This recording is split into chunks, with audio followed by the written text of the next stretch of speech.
Welcome to the Savvy Dentist podcast with Dr. Jesse Green, the show where great dentistry meets great business. Listen in each week as we bring you an inspiring person who will share their story, ideas and business techniques to help you create a practice and a life you love. And now introducing your host, Dr. Jesse Green. Hello everyone, it's Jesse Green. Welcome back to SavvyDentist.com and to the Savvy Dentist podcast. It is great to have you for another episode of our show. Now, if you're a motivated and driven practice owner and you want to take your practice to the next level, whether it's earning more income, having more free time, or just indeed enjoying the journey a whole lot more, I want to invite you to the upcoming Dental Growth Summit. And that summit is being held on September 5 through to September the 8th. And it's being held in the evenings from 7:30 through to 9 p.m. And the summit is going to be tackling a couple of really big issues that are pertinent to every single practice owner. We're going to be talking about things like, how do I get my strategy right? How do I get my capacity planning right? What's my marketing got to look like? How can I add revenue streams to my business? How can I do all of these things to take my practice where I want to take it? Whatever my goals and ambitions are for my practice, how do I do that?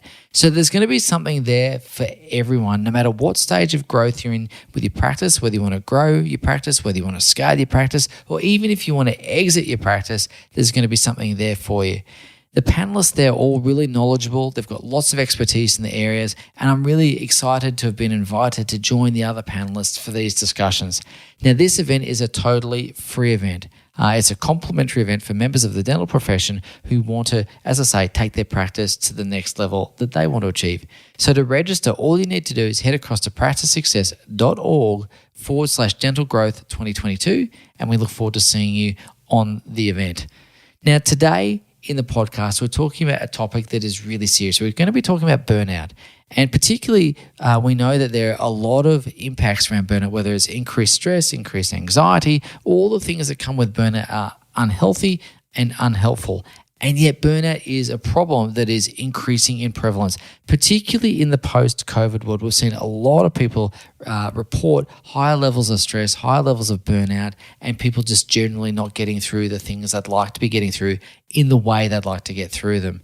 And so my guest today is Dex Randall, and Dex has been through his own episode of burnout. You'll hear his story in our conversation, and he had a major wake-up call, which meant he had to address his life.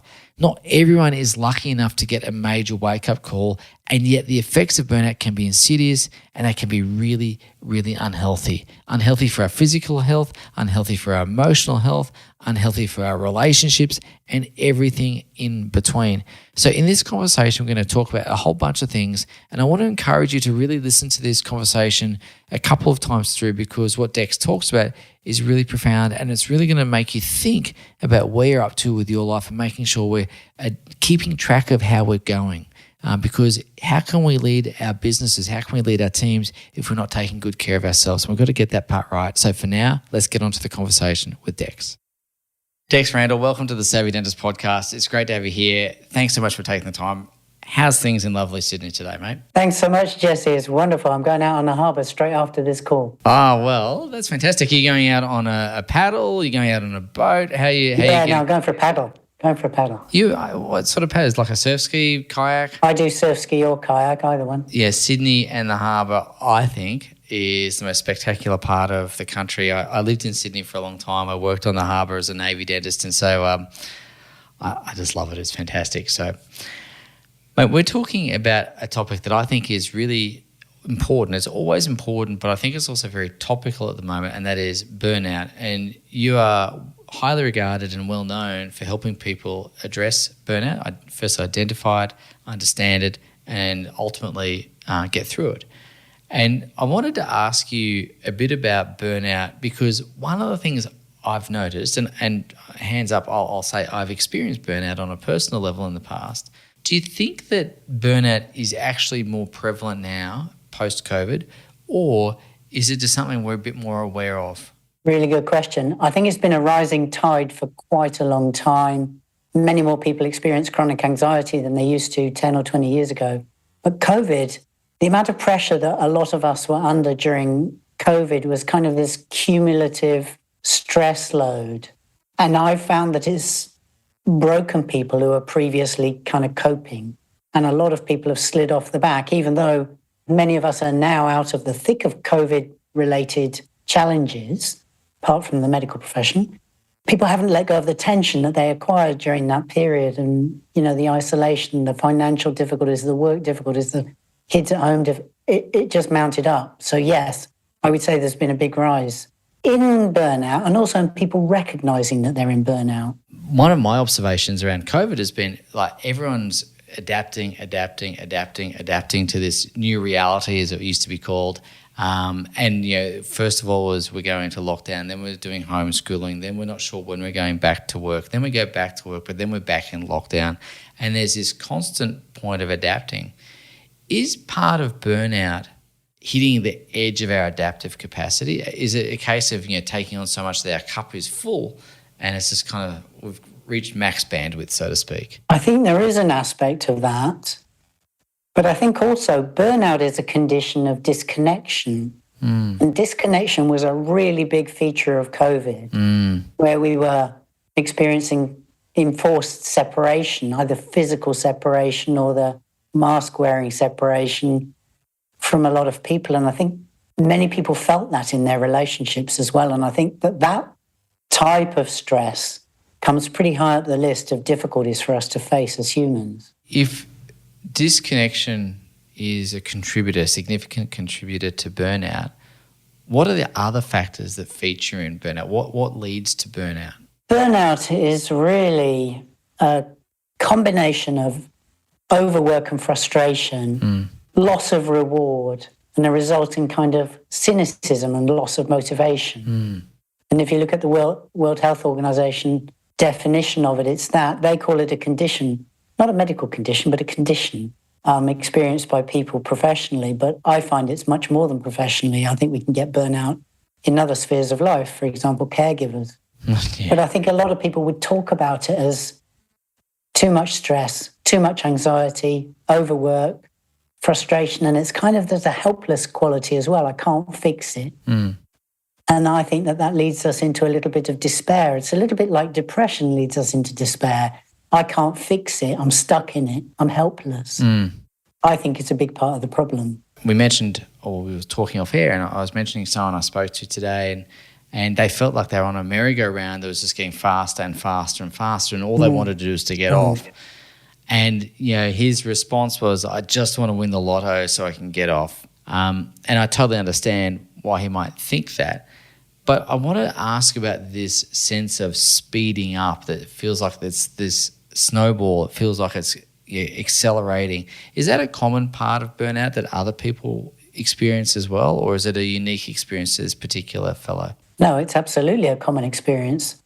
Part of that, I think, came with the rise of the internet and social media and the always-on mentality, so you're always connectable. Many people feel that they are on call 24/7 now, whereas generations ago, people would have knocked off at 5 o'clock and not thought about it again till the next day. Now people are constantly thinking, have I got another message I should be answering? So there's that. But I think there's also the regulatory part where a lot of organizations, companies, systems, government have become way more complicated than they used to be. There's a lot more red tape. Talk to any teacher. How much time do they actually spend teaching anymore? And how much of it is filling in forms and paperwork? Ask a doctor that. How much time do they spend charting and filling in all their, regulatory stuff and HR stuff and all of that? So there is a complicating factor that means that people are spending less time doing their specialist subject, whatever that is, and more time pushing paper. Yeah. Well, pushing the internet. But yeah, exactly. What got you so interested in studying burnout, understanding burnout, and ultimately trying to find a pathway through burnout? I burnt out. Okay, all right. I burnt out and I couldn't get any help. Like I thought I knew a lot of people, a lot of big network, a lot of contacts in mental health and well-being and all of that, but I couldn't find anybody who could tell me how to get out of burnout. So my career was in software development and leadership, and I was finally working in a startup. I was in charge of launching the product, and the founder was in charge of not letting me launch product. And we fought for about a year. He wanted to protect his baby by not putting it in public, and I was the one supposed to launch it. So I'd never experienced professional failure before, and I got more and more anxious and more dreaded work every day, and I was pushing stuff around my desk, wondering what on earth to do. I've never not been able to do my job before. And eventually it was very, very stressful. And suddenly one day I thought, you know what, if I don't do something about this stress, it's actually going to kill me. Physically, it's going to kill me. Because it was having such an effect on my body. I wasn't sleeping. I was having trouble digesting my food. I just could never relax. And I thought, it's actually going to kill me. And I walked out. A couple of weeks later, I was running on the beach, 6 o'clock in the morning, and I had a heart attack. Oh, gosh. And it wasn't a little heart attack. It was, I don't know how we're going to save you kind of heart attack.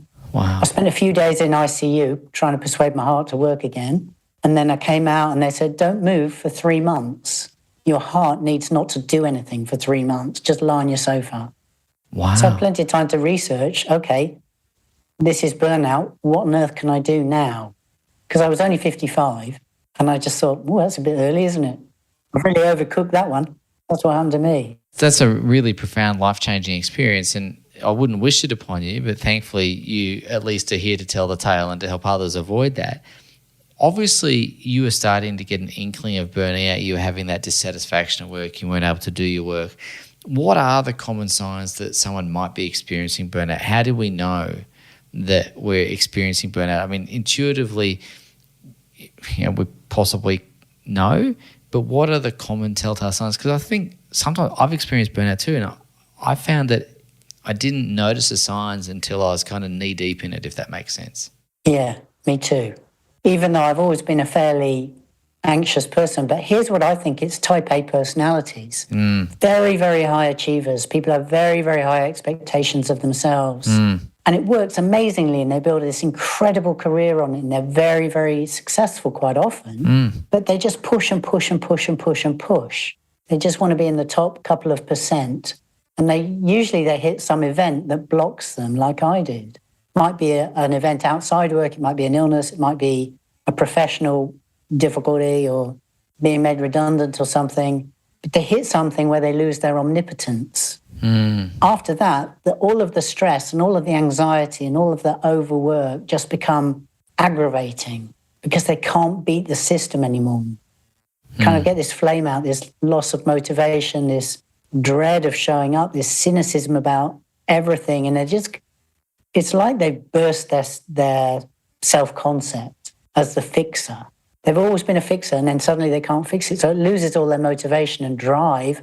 And then the drive just turns up as compulsive anxiety, which is exhausting, depleting. They become physically tired, often physically ill, and they just start going downhill. Because those of us who get into burnout, how we've really achieved and risen in our career is just to work very hard and very smart. But once we've gone over the peak and hit this event, working harder drives us further downhill, not uphill. That's a really interesting point. I remember when I hit my burnout, I've always had a really high capacity for work, Dex, and I enjoy my work, but I've always said that what I lack in talent, I make up for in hard work. Yeah. I don't mean that as a self-deprecating kind of thing, but the people I know that experience burnout or have experienced burnout are, again, what you say, they're those type A people. They're quite driven, quite motivated. They push themselves probably harder than anyone else. And candidly, being around people who are driven like that can be exhausting for others as well. So I wanted to ask you a little bit about the effects of burnout. You know, if we start to identify that, well, maybe we've got some issues going on here, what are we likely to be feeling, thinking, experiencing? And then if that's not addressed, what happens consequently? I think it's profound disappointment in ourselves, a feeling of failure, a feeling of a loss of power, loss of efficacy. Shame sits behind all of it. Why can't I fix this problem? I can always fix problems. What's gone wrong? Why aren't I performing? Because often people in burnout can still be very high performing in their actual job, but they don't see that. They see themselves as failing because somehow they've dropped out of the top 1% or a bit like me. You know, I was still doing my job, but everything just looked like total failure to me, misery and despair. So it sounds like there was a loss of perspective somewhere in there. Absolutely, yeah.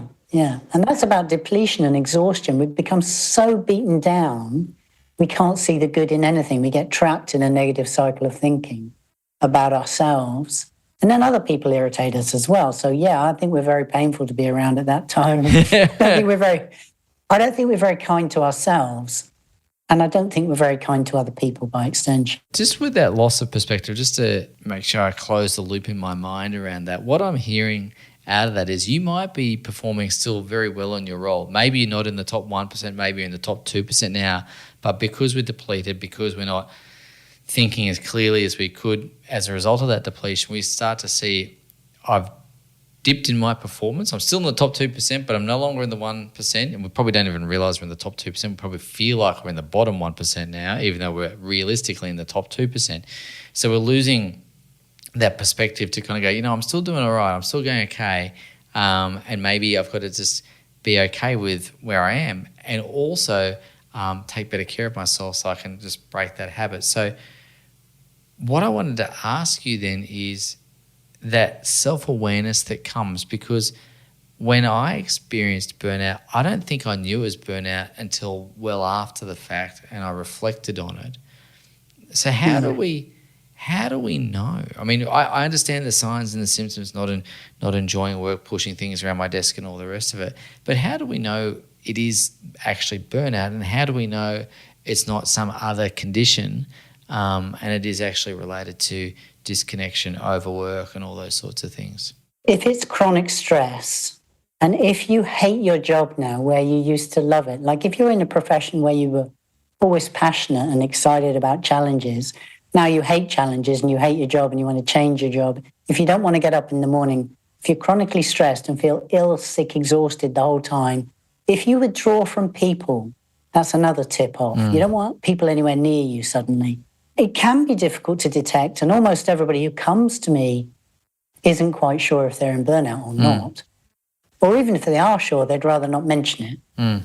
Because it is a condition that's, I think the perception is that there's a stigma around being burnt out, whereas burnout is really just chronic stress. It's your amygdala's turned on and it never gets to turn off. You've lost access to your rest and repair function and you're just going downhill. So we will often in burnout be the last one to realise. Yeah, and I think I certainly remember in my own experience there was no off switch. It was go, go, go, go, go, go, go, and get a bit of rest and go, go, go a bit more, and then get a bit more rest and go a bit longer until the ability to go, those periods shortened and shortened and shortened and shortened. And then all of a sudden you hit the wall and you go, that's nature's way of telling me I'm not okay and I've got to do something about this. So what are the reparative steps? What do you do to get through burnout? You've worked with lots of people to identify where they're at. You've worked with lots of people to look at the symptoms they're experiencing, the causes behind those symptoms. What have you learned? What have you thought about in terms of reparations?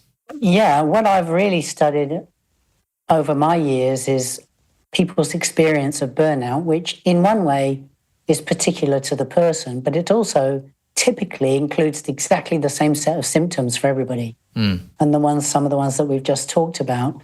So in my program, what I do is I spend the first 6 weeks working with people to teach them tools to overcome chronic anxiety, chronic fear of failure and judgment, people-pleasing, perfectionism, overwork, overwhelm, all of the kind of headline symptoms of burnout I teach people to overcome one tool at a time. But it only takes a few weeks. Like people, when they work with me, they tend to start resurfacing pretty well 3 to 4 weeks in.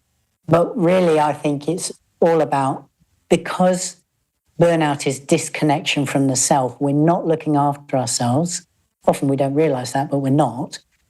So the antidote is to connect with ourselves and support ourselves in the way that we need, and also to be more impervious to this idea that everybody else is judging us and hates us and doesn't want to work with us and sees us failing, and all of that style of thinking needs to be dismantled, really. Because we need to reverse the polarity. We're in, like, the barometer's on stormy and we need to take it over to sunny. So we've got to get out of negative thinking. So I train people how to do that. I train people how to see themselves as perfectly wonderful human beings having a bit of a difficult time. It's just temporary. Could you just elaborate on what that looks like? Because there'll be people going, that sounds amazing, Dex. Yeah, I'm a perfectly wonderful human being having a bit of a tough time versus I just feel crap. So I'm wondering what that looks like. Well, when people come to me, they have difficulty in trusting that they can recover. They think it's permanent, they're stuffed, and it frightens them. So when people come to me, the first few weeks, I say, just turn up and sit with me because I can help you. I will take you to a better place that you can't even see yet. But it's really about appreciating ourselves again, because when we're in burnout, all we ever see is everything that we think is wrong with us. All the reasons why we're a hopeless human, we're failing at work, we're failing in our marriages, with our kids, we're just one big blob of failure. And it's because we're not being very kind to ourselves. We're just noticing a couple of things that we think have gone wrong, not, the other 95% of the iceberg of total goodness of heart. Well-intentioned, decent, skilled, driven, high-achieving people are very well motivated, and often a lot of their performance is still good. They're doing a lot of good in the world. I mean, if you're a dentist and you're still working, then you're still helping people. Yeah, 100%. So, okay, so one of the first steps really to get through this is to understand and accept that you're a perfectly decent human being, perfectly wonderful human being, and you're having a tough time. How then do people progress through that to go, okay, I'm having a tough time, I'm a good person. How do we then kind of get past the tough time? What are the other tools? What are the other strategies that people might be thinking about as they go through this? Well, typically one of the biggest fears is what other people are thinking about us. Our inner critic is yelling at us all day about how everybody's judging us, and that puts us at risk. So one of the things is to turn off the inner critic. Very important you learn to do that. Otherwise, you're just chipping away at yourself every second of every day. It's a bit difficult to recover. The other things I do tackle pretty early on are overwhelm, overwork, exhaustion. Exhaustion in burnout is largely emotional because we're workers, right? We know how to work hard. It isn't that. It's working hard and still failing that hurts us, feeling like we're failing. So it's an emotional exhaustion. It's this chronic stress and anxiety. So I teach people how to turn the anxiety down, how to turn the inner critic down, how to turn the anxiety down, how to recover energy, and also how to, and this is something I know you work with as well, is how to tame your workload and make quality decisions about how you spend your time and be more effective in it. Because people in burnout are so exhausted, they procrastinate quite a bit of their time away. They're not, although they're high-performing people, they're not as effective with their time as they could be. And also, they never turn off. If you've got a compulsion to check your phone all day, every day, to check your messages last thing at night, first thing at morning, and when you wake up at 2 a.m., that constant grind of thoughts going through your head about failure is going to kill you in the end. Can we talk about overwhelm for a second? Because I think that's a really common thing that a lot of practice owners experience is they often feel like there's so many things to do, not enough time to do it. Everything's important. They're not necessarily able to triage effectively around importance. They're perhaps not utilising the support of other people that could help them to get things done as well as they might. I wanted to ask you a little bit about what you see with overwhelm, how people experience overwhelm, and obviously, again, how to work their way through that overwhelm. What are your thoughts around those things? When we're in chronic stress and anxiety, we're terrible delegators because we're in fear. It's basically a fear state. So we won't delegate because we don't think anyone else will pick up the work. But also we're perfectionists and people pleasers. We're perfectionists, so we try to make everything better and better and better. So we waste a lot of energy. And we're people pleasers, so we never say no to a request. And also, if somebody's looking a bit sad around the edges, we pick up half their tasks and do them as well, right? Yeah. We just want to do everything. Yeah. Because we're so scared of rejection by that time because we feel so awful. So I think those three things together are almost certain to result in overwhelm because we don't prioritize that. We never say no to anything. We just try and do everything as if it was all important. But why do we not learn to say no? What's the behaviour or the belief system behind not being able to say no? What do you think it is? Give me your experience. I think it's probably people wanting acceptance. I think it's people wanting to be liked, wanting to be part of the crowd. Yeah, humans are social beings, and I think we want to be feeling part of that. So that's my best guess, but I'm not the expert. I'm happy to be corrected. No, it's absolutely that. It's acceptance and belonging and approval.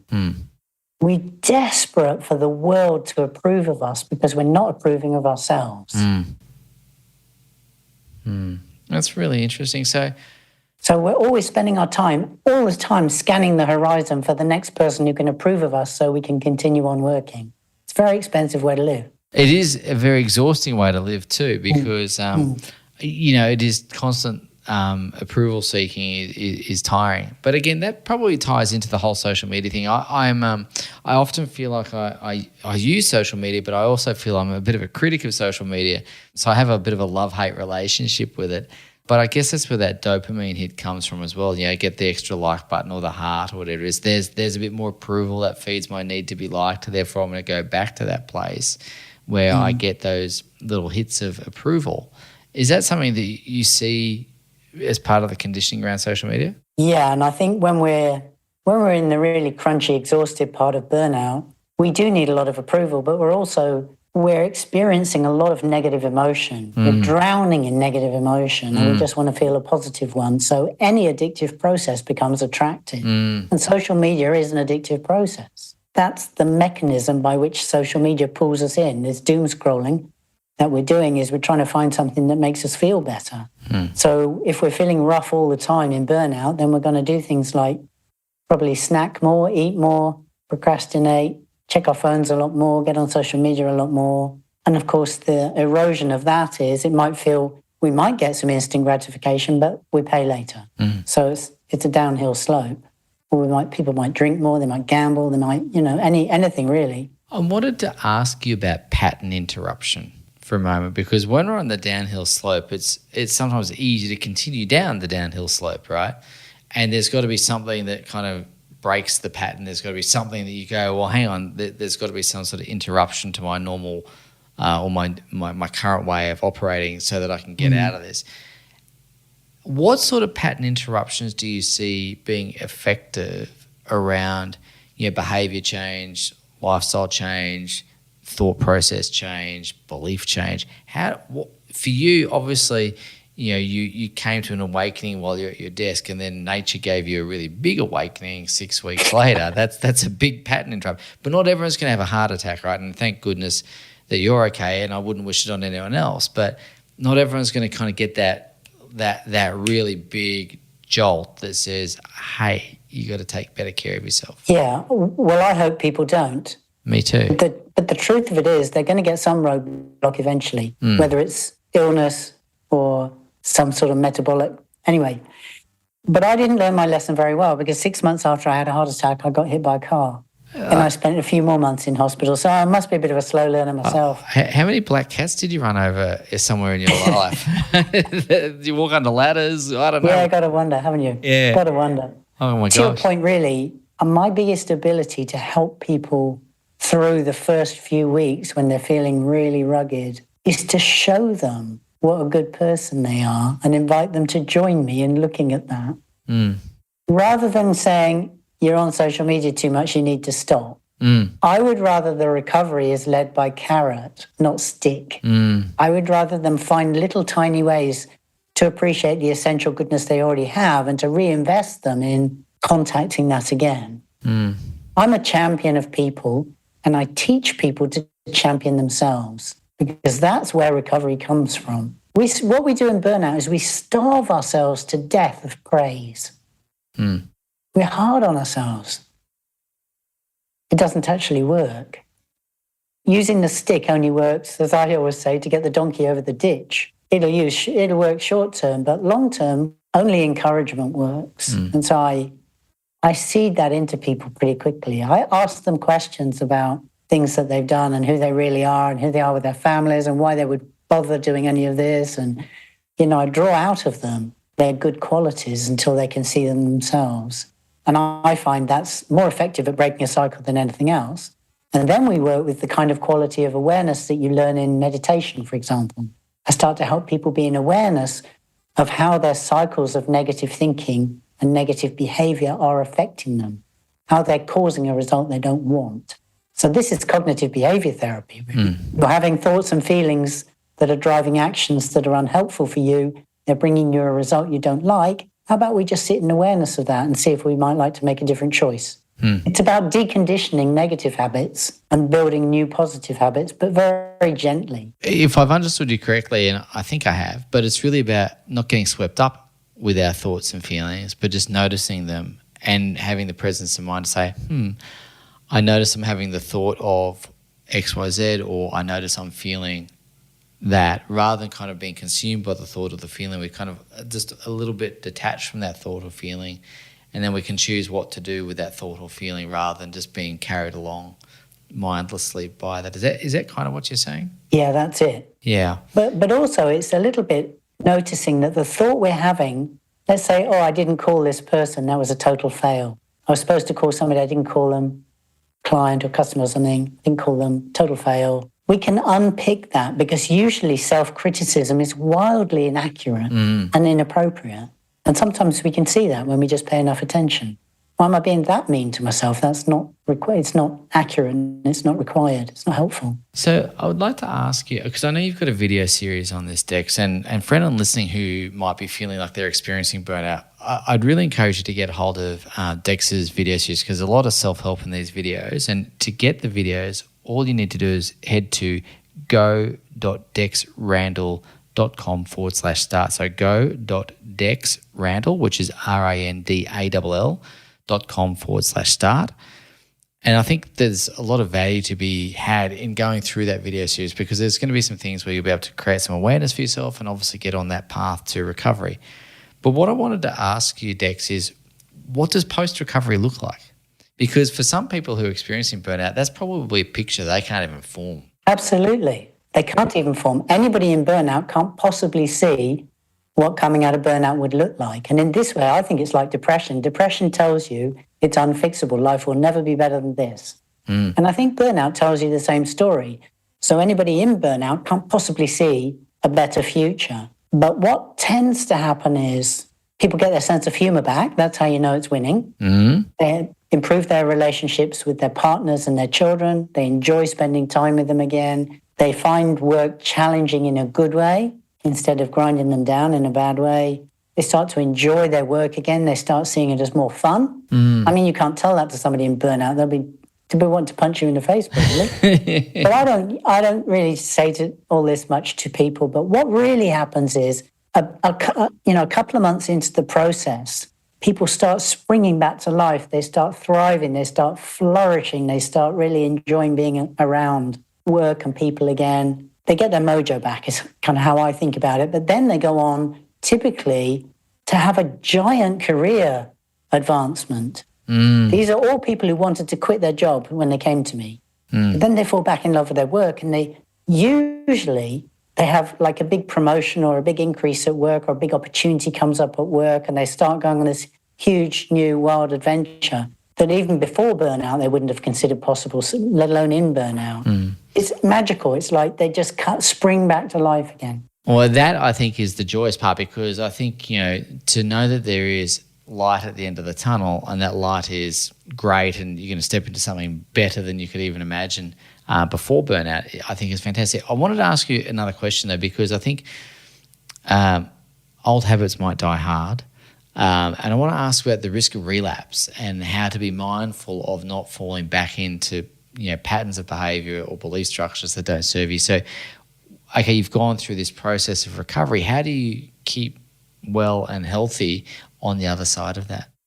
Good question. Well, this is where I teach awareness around people's patterns of thinking and feeling. One of the reasons I do that is so that in the future they can notice, they understand burnout. I teach them what burnout is and how to look out for it. And also they start to see their own patterns that lead them into burnout. So they get a much earlier warning, for one thing. But also, like as a coach, I don't want people to have a dependency on me. So the tools I teach them are to keep them out of burnout for life, not to get them out of an instance of burnout, because burnout is a recurring evil. It deteriorates over time. So if you have an episode of burnout, later you'll almost certainly have another.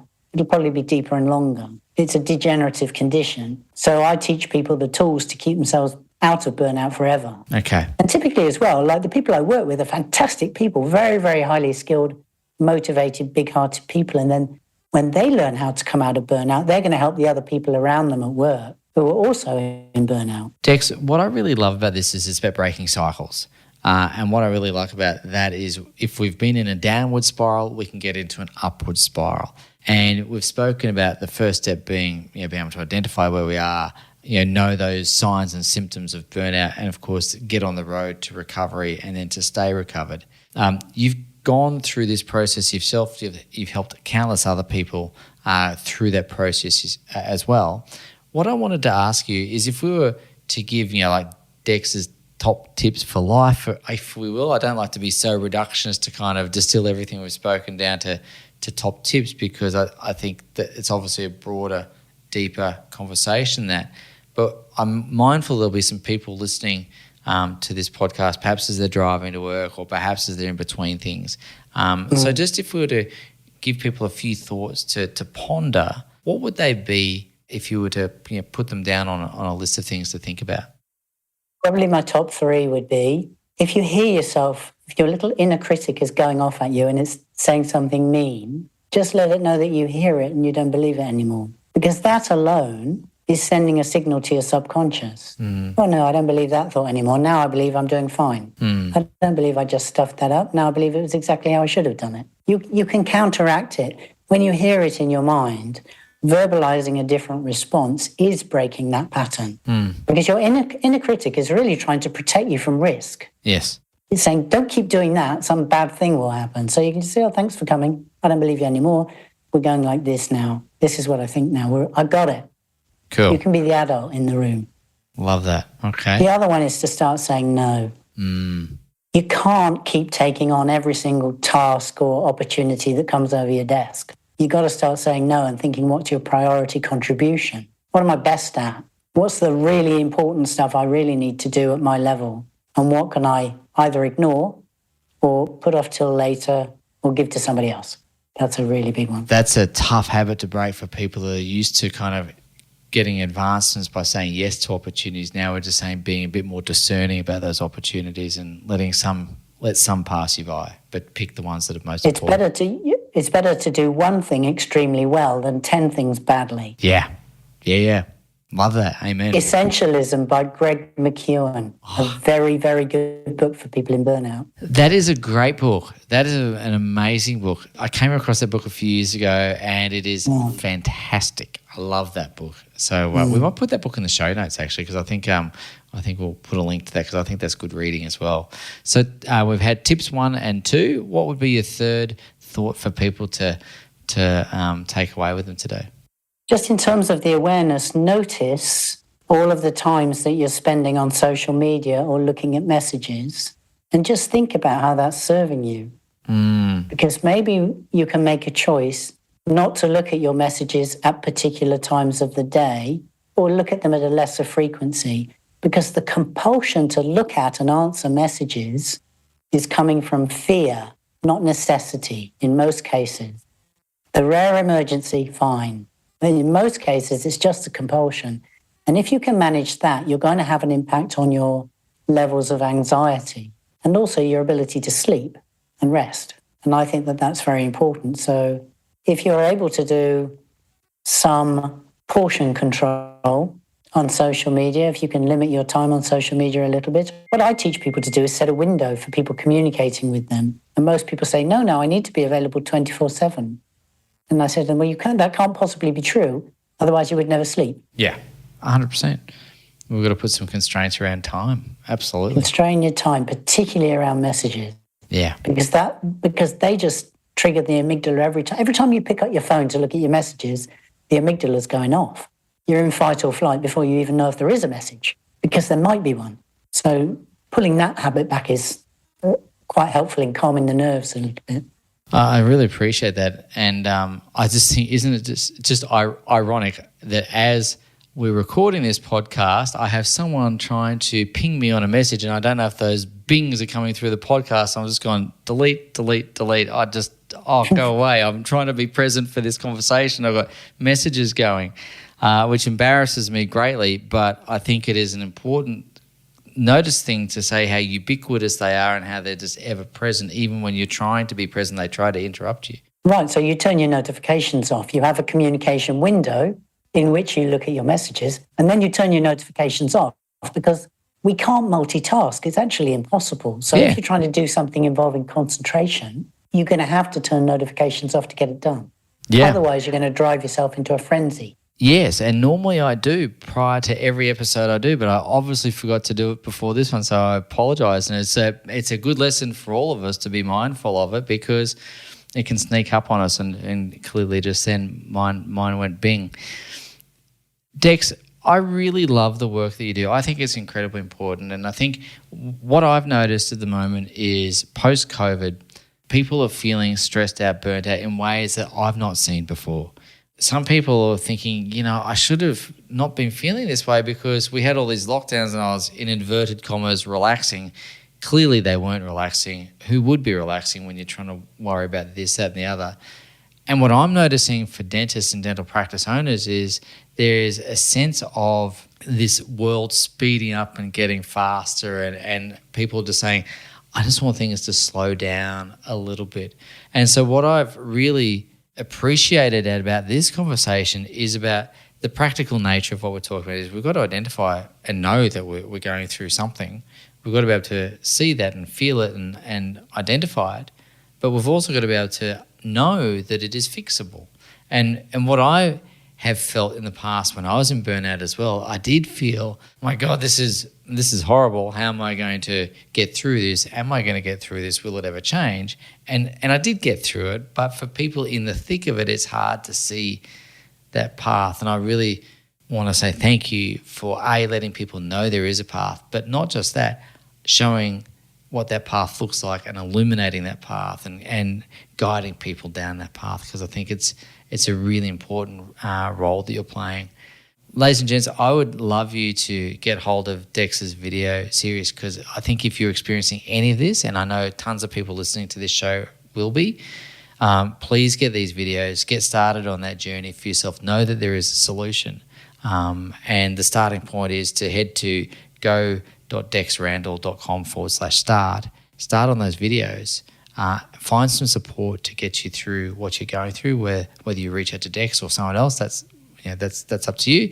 But please do find your way through that burnout, because I think the cost of not addressing it is too great to ignore. And I don't want anyone to go through what Dex went through, basically. Me either. I don't think anybody should be suffering in burnout. Yeah. Dex, I really just want to say thank you, mate. Enjoy your paddle on the harbour today. The sun is out, hopefully. The sky is blue. The water is glistening. And I think it'll be a perfect day out on the water. So I just want to say thank you to you for offering your time today, offering your wisdom, offering your experience with the view of helping others. So, mate, thank you from all of us here. I'm really grateful. Thank you, Jesse. It's been good fun, and I'm glad of the opportunity to speak to people. Thank you for listening to the Savvy Dentist podcast. For more episodes, go to drjessegreen.com/savvydentist. And to discover how to build a high-performance dental practice, visit drjessegreen.com and download the free report.